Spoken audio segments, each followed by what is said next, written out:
Para rawuh hadirin hadirat rahimakumullah, saya tidak akan bicara panjang lebar karena jamnya sudah jam 1 kurang 2 jam. Jadi saya di sini sebenarnya bukan hak saya untuk ceramah, menasehati apalagi di atas panggung kuatah para yai, para alim, para ulama. Cuman karena saya diminta oleh Sahibul Bait, Sahibul Hajah untuk memberikan motivasi malam hari ini. Jadi sebisa mungkin akan saya sampaikan, mudah-mudahan apa yang saya sampaikan malam hari ini sekali lagi semoga menambah semangat kita untuk selalu berkhidmah kepada Nabi Muhammad SAW, derek sunnahipun Kanjeng Nabi, derek sunnahi para yai, para ulama, para guru-guru kita sedaya. Mudah-mudahan dengan kita mengikuti jejak langkah para guru-guru kita diberikan keberkahan dalam hidup kita, keluarga kita, anak-anak kita diberkahi oleh Allah, sehingga nanti insya Allah ketika kita meninggal dunia kita dikumpulkan dengan para guru-guru kita, dikumpulkan dengan Nabi Muhammad SAW. Para hadirin hadirat rahimakumullah, malam hari ini insya Allah sebagaimana dikatakan tadi oleh beliau Bapak Sinten, Bapak Iskandar selaku wakil dari Bupati Gunung Kidul, bahwa beliau mengapresiasi acara kita malam hari ini. Karena apa? Karena acara kita malam hari ini kumpulnya panjenengan kalian kula sedaya, walaupun saya yakin dan kita meyakini sedaya sing rawuh niki tidak semuanya mengerti apa yang kita baca malam hari ini. Boten sedaya ngertos artine waosan solawat, waosan kitab sing kula waos wau. Tetapi walaupun tidak semuanya mengerti artinya, fadilahnya mau solawat dalu niki dikatakan oleh para ulama, adimis sholah ala Nabi Muhammadin faqabuluha hadman bighairi taraddudi a'maluna bainal qabuli wa raddiha illa sholah ala Nabi Muhammad sallallahu alaihi wasallam. Sinten mawon umat Kanjeng Nabi Muhammad yang sibuk menyibukkan waktunya, menyibukkan harinya, menyibukkan dirinya untuk selalu bersolawat kepada Nabi Muhammad SAW, maka orang tersebut tadi amal ibadahnya yang lain, solate, posone, zakate, umrohe, hajinya dan lain-lain, itu amalannya bisa diterima, bisa ditolak oleh Allah Subhanahu wa taala. Jenengan kalian kula salat 5 waktu, bisa jadi salat kita sah tapi belum tentu diterima dan diganjar pahala oleh Allah karena berbagai macam sebab. Mungkin karena wudhunya enggak sempurna, mungkin karena kita salat asal-asalan, mungkin pakaian yang kita pakai ada najisnya atau macam-macam. Bisa jadi salat kita enggak diterima oleh Allah. Tapi a'maluna bainal qabuli wa raddiha illa shalah 'ala Nabi Muhammad. Khusus waosan solawat. Kados dalu niki jenengan kempar kalian kula. Jenengan ngerti boten ngerti, jenengan ikhlas boten ikhlas, walaupun jenengan solawatan kalian ngantuk-ngantuk ngeten niku. Khusus solawat tidak mungkin tertolak oleh Allah Subhanahu wa taala. Solawat jenengan ikhlas maupun boten ikhlas tetap akan diganjar pahala oleh Allah Subhanahu wa taala.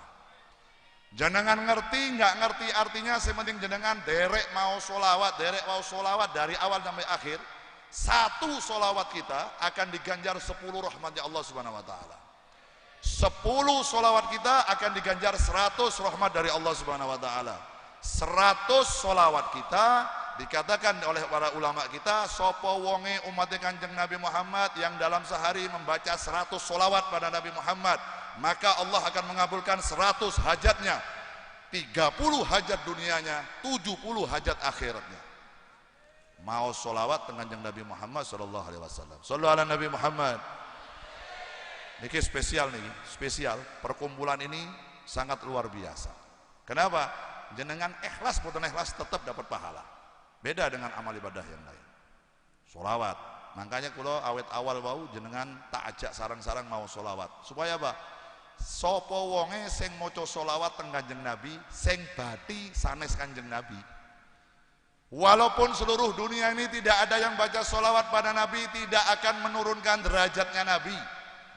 Dan walaupun seluruh dunia ini setiap saat solawat pada Nabi Muhammad, gak bakal nambahi hebatnya Kanjeng Nabi boten. Kalau orang baca solawat, sing bati sinten yang baca solawat. Apa Kanjeng Nabi nek ora disolawati terus gak mulia? Mustahil.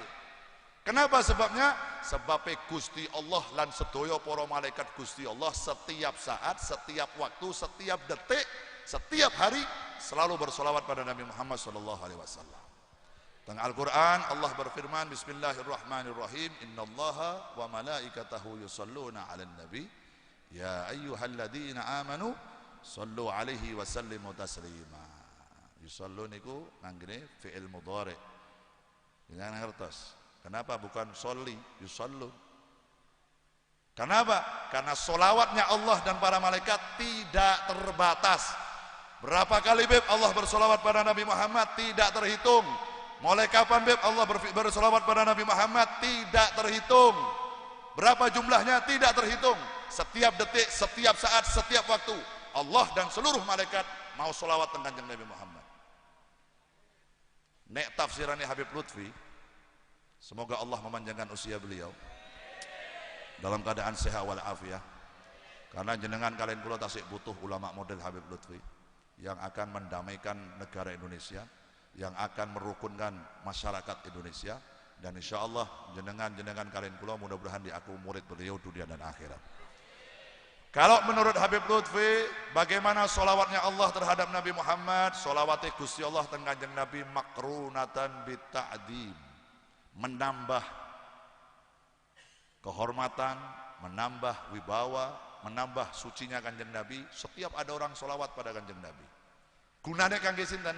Buat menyelamatkan umatnya Rasulullah Sallallahu Alaihi Wasallam. Allah dan para malaikat setiap saat, setiap detik. Jadi nek ana wong batasi mau solawat iki malah melebihi Allah dan malaikatnya. Iki maulutan, iki solawatan kok ora ana wayahe. Bulan Rejab solawatan, bulan Suro solawatan, Dzulhijjah solawatan, Jumadil Awal, Jumadil Akhir, bahkan Sya'ban solawatan. Itu dari mana? Dari Allah. Siapa yang nyuruh memperbanyak solawat? Allah. Buat siapa? Buat keselamatan umatnya Rasulullah. Napa maneh jenengan kalih kula nek maos kitab Maulid teng griyane jenengan piyambak-piyambak. Saya kasih tahu kepada Zahir Mania, jenengan iku hebat. Saya salut kepada panjenengan semua para pecinta solawat ini. Buat saya, buat pribadi kula nggih, jenengan kalian kula langkung saya jenengan ketimbang kula. Sebabnya apa? Luwih ikhlas panjenengan kalian kula. Saya ke tempat ini diundang, dihormati, mangane enak, ngombene enak, mulai diamplopi. Ora diamplopi ora teko maneh aku. Tapi nek jenengan hadir ke tempat ini, naik motor sendiri-sendiri, kedinginan, bensin bayar dhewe, lungguhe nang ngisor atis koyo ngono, kadang malah ditendang-tendang bansur barang ngene ngono. Tapi tetap mau hadir ke tempat ini dengan berduyun-duyun datang ke tempat ini untuk bersolawat pada Nabi Muhammad is the best. Luar biasa. Tepuk tangan buat masyarakat Gunung Kidul, luar biasa. Hebat. Nek saya nek Habibidin dan Az-Zahir iki diparani omahe nang Pekalongan kali kiai ini. Beb, kula nyuwun jenengan hadir nggih. Nggih. Ono jajane mboten wonten. Panggerane saya mboten ya. Oh, saya VIP, Beb. Mangke jenengan dipatwal, wonten polisi sing jemput jenengan. Oh, sip, mangkat. Lah nek jenengan sing matwal sinten jenengan? Mboten enten. Tapi jenengan setiap malam hadir di mana ada majelis selawat, bahkan melihat jadwal setiap hari di Instagram. Ini malam hari ini di mana? Malam hari ini di mana? Semua tahu. Lah kula piyambak niki nggih enak-enak enggak enak jadi saya ini. Enake dikenal wong ning ndi, diregani wong ning ndi. Ora enake, ora mulih-mulih. Iki wis 5 bengi aku ora mulih-mulih. Ojo-ojo aku mulih anakku ora kenal karo aku iki. Mulih tekan omah kok, cari siapa Nah, 5 malam urung mulih-mulih ki piye, nasib bismillah. Enggak apa-apa, yang penting hidup kita cari manfaat untuk umatnya Nabi Muhammad SAW. Makanya jenengan mau solawat, sing sregep mau solawat, mau maulid, jenengan hadir di tempat seperti ini, jangan hanya semangat kalau ada majelis model ngeten. Jenengan di rumahnya, griyone jenengan itu juga butuh diberkahi. Omah kok isine cuman suara dangdut koplo, Isuk jam itu lewat ngarep omahe dangdung tak dung tak dung dung dangdung tak dung tak ngono. Lagu Joko Tingkir terus saya disetel. Ki Joko Tingkir sapa sing ngombe dawet ki Joko Tingkir ndi kowe? Heran aku. Ono Joko Tingkir ngombe dawet ki piye ceritane iki? Tiap hari bakdo maghrib enggak ada suara ngaji di rumahnya. Lewat di rumahnya bakdo subuh ora ono wong ngaji, ora ono wong zikir. Bar maghrib ora ono, habis zuhur enggak ada yang ngaji, habis asar enggak ada yang ngaji. Ini rumah model apa? Jenengan tak kasih tahu ya. Jenengan kalau ingin berharap mendapatkan keberkahan dari Allah Subhanahu wa taala, jenengan kalau semua menginginkan baiti jannati, rumahku adalah surgaku, dikasih bocoran sama Nabi Adam. Nabi Adam pernah tinggal di dalam surga. Nabi Adam pernah menetap di dalam surga. Nabi Adam niku cerita kali putrane, kali keturunane Nabi Allah Sid, tak kandhani yo, nang surga kuwi kabeh apik-apik kabeh. Tapi perlu kamu ketahui, ketika aku tinggal di surga dulu, di surga itu tidak ada hiasan lain terkecuali hanya hiasan yang bertuliskan Allah dan Muhammad. Surga itu pohon-pohon yang ada di surga, daun-daun yang ada di dalam surga, itu semua bertuliskan lafaz Allah dan Muhammad. Pintu-pintu rumah yang ada di dalam surga bertuliskan lafaz Allah dan Muhammad. Jendela-jendela rumah yang ada di dalam surga bertuliskan lafaz Allah Muhammad. Jadi kalau Anda menginginkan rumahmu, rumahku adalah surgaku, maka hiasilah rumahmu dengan bacaan Al-Quran dan sholawat pada Nabi Muhammad SAW. Ojo sinetron Ikatan Cinta orang rampung-rampung yang ditengok bendino Facebook, TikTok. Lagi wong tua-tua kadang seneng main TikTok. Heran. Orang isin karo anake iki lho. Ibu-ibu kadang iki, ibu-ibu milenial zaman sekarang. Jalan ada pemandangan bagus sedikit, oh mandek sih ono pemandangan apik. Wonten apa, Bu? Update TikTok. Karo mlaku mundur gini, deng, dong deng, dong deng. Nah, saya ndelok anake. Walah ora isin wis tuwa, mbok ora kelingan umur. Rumahnya nggak pernah ada suara ngaji. Al-Quran hanya jadi hiasan di rumah. Ketika dibaca hanya bulan Ramadan. Selesai bulan Ramadan, Qurannya nangis. Kenapa? Qurannya sadar, aduh begitu masuk bulan Syawal, saya sudah nggak dibaca lagi, nggak disentuh lagi, hanya jadi pajangan di rumah. Ini rumah model apa? Jenengan mengharap punya anak soleh dan solehah, jenengan mengharap kerjanya sukses, jenengan mengharap hidupnya sukses dunia, jenengan mengharap jadi orang yang diberkahi oleh Allah, tapi nggak pernah menjalankan apa yang diperintahkan oleh Nabi, nggak pernah menjalankan apa yang diajarkan oleh Nabi. Bocon Quran itu tutuh hiasan, baca Quran. Nabi Adam sudah mengatakan bahwa di surga itu tidak ada lafaz lain, tidak ada hiasan lain kecuali kalimat asma Allah dan Muhammad SAW. Ditambahi kalau Imam Suyuti di dalam kitab I'anatul Talibin, beliau mengatakan oleh Imam Suyuti, ma min muslimin quri'a maulidin nabi fi baitihi illa rafa'allahu al-qahta wal waba wal baliyat wan nakibat wal ainis su wal lusuh. Dikatakan oleh Imam Suyuti, sapa wonge sing gelem maos kitab maulid nabi ning jero omahe, maka rumah yang dibacakan kitab maulid, dibacakan sejarahnya Nabi Muhammad, tidak terkecuali di rumah yang dibacakan maulid tadi, oleh Allah akan dihilangkan dari sifat kekeringan. Loh, baca maulid, rumah itu dibacakan maulid, jenengan nggak usah pusing-pusing, nggak usah takut. Selama Anda tidak putus hubungan dengan Rasulullah, maka rahmat Allah akan terus mengucur ke dalam rumahmu. Baca maulid teng omahe. Oleh Imam Suyuti di dalam kitab I'anatul Talibin, wong sing gelem maos maulid, maka rumah tersebut yang dibacakan maulid dijaga oleh Allah, tidak akan pernah kekeringan. Yang kedua, akan dihindarkan dari kemalingan, akan dihindarkan dari kerampokan, akan dihindarkan dari kebakaran, akan dijauhkan dari pandangan buruk orang. Di rumah yang dibacakan maulid Nabi Muhammad SAW. Maos maulid, dibaca maulid di rumahnya. Ojo cuman omah isine main PS tok. Facebook update tiap hari. Gayane orang tahu ibadah, begitu ibadah sekali tahajud sepisan we update status Facebook sepertiga malam dulu dan gayamu tul astagfirullah. Ini orang sekarang nih aneh, zaman sekarang wong lapar orang mangan malah update status lapar nih. Ini aku sing bocor tak kei jawaban, nek lapar badok mas, ojo update status. Ngantuk nih, ngantuk berat nih, ya turu. Ngopo update status gue? Turu kok malah ngantuk malah pengumuman. Ini orang sekarang. Kenapa begitu? Karena ini kita sudah masuk di zaman orang yang gila pujian dari orang lain. Kita sekarang berada di zaman yang orang sibuk mencari pujian dari makhluknya Allah, tapi kita lupa untuk mencari pujian dari Allah Subhanahu wa taala. Sehingga urusan ibadah pun kita pamer kepada siapapun. Sehingga urusan kita dengan hubungan dengan Allah kita ingin diketahui oleh orang lain. Bahkan naudzubillah min dzalik, aneh 1000 aneh, wong tawaf ngarep Ka'bah gitu. Si live, heran aku. Tawaf di depan Ka'bah itu live di HP-nya. Labbaik Allahumma labbaik. Iki apa iki? Ajarannya sapa iki?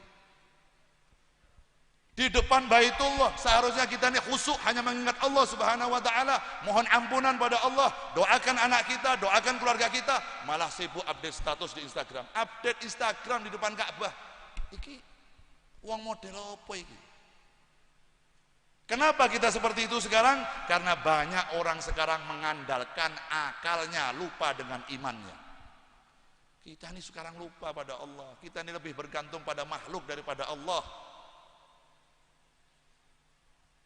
Ibadah pingin diketahui orang, berbuat baik pingin diketahui orang. Jenengan tingali para ulama kita, para kiai-kiai kita, para habaib kita yang sudah meninggal, yang hallnya ramai didatangi orang-orang. Mbah Hasyim As'ari, Mbah Wahab Hasbullah, Mbah Khalil Bangkalan, Al Habib Fulan, Habib Fulan, Habib Fulan. Jenengan tingali. Kalau pas waktu lagi hall, wali-wali Allah tuh yang diceritakan di dalam manakibnya bukan masalah banyak-banyakan ibadahnya. Ibadahnya tidak pernah diketahui. Berapa jumlah tahajudnya, berapa jumlah duit sodakohnya, berapa zakatnya, nggak ditulis dalam manakibnya, tertutup. Yang ditulis dalam manakibnya, torikohnya apa, gurunya siapa, belajarnya pada siapa, akhlaknya bagaimana, itu yang perlu ditulis. Lawong saiki sholat nembin, sholat tahajud 4 rakaat, bikin status. Bahkan Habibidin ini kadang nggak ikhlas, ini live dan YouTube saya gini. Ani ya. Oh Habibidin berarti hebat, ahli sholawatan tiap malam. Kenapa? Saya nonton YouTube-nya tiap malam. Saya nge-live tuh aku kurang ngerti sopo saya nge-live. Sopo saya nge-live? Kowe? Sopo saya ngongkon kowe? Oh aku saya ngongkon. Oh iya lali aku. Shallallahu Nabi Muhammad. Ini sekarang. Makanya baca maulid. Nah, seperti halnya malam hari ini, beliau tadi mengatakan di saat banyak anak-anak muda di Jogja malam hari ini, mungkin malam-malam berikutnya atau malam sebelumnya banyak orang nopo niku klitih nggih. Wonten klitih ini kan apa? Kenapa? Kejahatan jalanan. Obatnya apa? Ngeten niki. Obatnya ini. Kalau ingin umat ini selamat, dekatkan umat dengan Nabi Muhammad sallallahu alaihi wasallam. Niku sing dawuh sinten? Habib Lutfi. Kula niku nek ngaji kalian Habib Lutfi, kula taken kalau piyambake kalau Habib Lutfi, "Habah, Bib, pripun carane kaya nyelamatke umat ini?" Dekatkan umat dengan Nabi. Kalau ingin umat ini selamat, ingin gampang diatur, mudah diatur, akhlaknya tertata dengan baik, ingin negara ini aman, ingin negara ini sukses, ingin negara ini berkah, balak gak turun ke dunia, syaratnya cuma satu, jangan jauhkan umat dari nabinya. Kalau umat ini jauh dari nabinya, umat ini mengidolakan selain Nabi Muhammad, lebih mengidolakan pemain-pemain sepak bola, lebih mengidolakan pemain-pemain sinetron, lebih mengidolakan artis-artis daripada Nabi Muhammad, balak akan turun ke dunia. Niku sing terjadi. Dawai sinten lagi? Habib Lutfi. Ditambah kali Habib Ali, pengarang Maulid Simtudurar Al-Habsi, beliau mengatakan, "Sholatan yattasilu biha ruhul musalli alaihi bih." Sapa wonge sing mau sholawat teng Kanjeng Nabi, maka orang yang baca sholawat tadi ruhnya selalu berhubungan langsung, tidak pernah putus hubungan dengan Nabi Muhammad sallallahu alaihi wasallam. Sholawat sing akeh jenengan iki orang Ahlus Sunnah wal Jamaah, An-Nahdhiyah, wong NU, wong ahli sunnah, pecinta habaib, pecinta kiai, pecinta kedamaian, jangan pernah putus hubungan dengan Nabi Muhammad. Minimal kalau anda mengatakan cinta Nabi Muhammad, paling sedikit dalam sehari baca sholawat 100 kali kepada Rasulullah. Kalau ingin anakmu di pondok pesantren, ilmunya berkah manfaat, jadi anak soleh dan solehah, maka orang tuanya di rumah, jangan hanya pasrah kepada kiainya yang ada di pesantren, wong tuane, wali muridnya yang ada di rumah, doakan anaknya, terutama ibu. Begitu juga murid-murid, nek jenengan pingin berkah ilmu nih di pesantren, jangan lupa setiap habis sholat doakan orang tuamu agar sehat walafiat panjang umur. Dikatakan oleh Ibnu Uyainah, beliau mengatakan, barang siapa yang mengerjakan sholat 5 waktu, maka orang tersebut sudah matur nuwun teng Gusti Allah. Dan barang siapa yang setiap habis sholat mendoakan kedua orang tuanya, maka itu sama dengan birrul walidain kepada kedua orang tuanya, berbakti kepada kedua orang tuanya. Makanya dungake jenengan setiap habis sholat di pondok-pondok pesantren yang lagi belajar, doakan orang tuanya, ya Allah mudah-mudahan orang-orang tua saya kerjanya sukses, kerjanya berkah, rezekinya manfaat, rezekinya halal, rezekinya baik, rezekinya berkah. Begitu juga orang tuanya doakan anaknya, ya Allah kula nyuwun donga ya Allah berkat Nabi Muhammad, berkat sholawat, berkat maulidin Nabi, doakan anak saya di pesantren mudah-mudahan ilmunya berkah, ilmunya manfaat, jadi anak soleh dan solehah. Kabul. Udah gitu kuncinya. Terakhir dari saya, sebagaimana janji saya tidak mau panjang lebar. Terakhir dari saya, ini catat ini. Serius. Seorang dokter tidak pernah bisa menjanjikan pasiennya akan langsung sembuh begitu dikasih obat oleh dokter itu. Nggak ada dokter yang bisa janjikan. Minum obat saya, saat ini kamu sembuh. Nggak ada dokter seperti itu. Nggak ada yang berani. Dan seorang dosen dan perguruan tinggi tidak pernah akan bisa menjanjikan begitu kamu lulus dari universitas itu, kamu langsung dapat pekerjaan. Nggak ada. Ingat, tapi Allah menjanjikan dan pasti terjadi. Kalau kau dandani sholatmu, maka Allah langsung akan memperbaiki hidupmu. Sholat dijaga. Jangan hadir sholawatan sergap, sholatnya bolong-bolong. Jangan ahli sholawat datang ke sana ke sini, subuhnya jam 6:30. Kodoan sedina rong dina ora apa-apa. Nek seminggu berturut-turut, kodoan malaikat gregetan sesuai.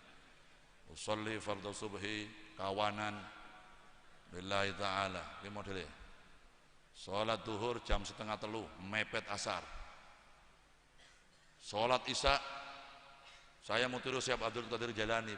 Kenapa? Syekh Abdul Qadir Jalani selama 40 tahun sholat isya, wuduknya sholat isya, dan sholat subuh itu adalah waktu sholat isya wuduknya. Oh hebat.